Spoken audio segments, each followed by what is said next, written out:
Speech. Ano?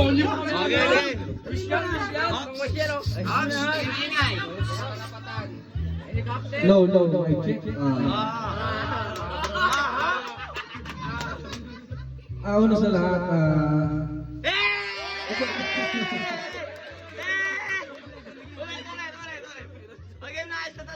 wala ko sa focus ko. Una sa lahat, papasalamat ako sa mga kaibigan ko, kasama ko sa trabaho.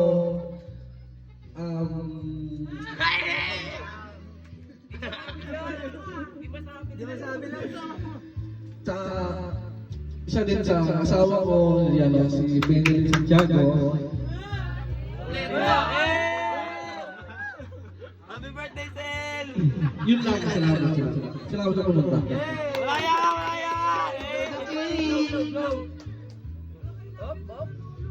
Sirasa naman! Ayan.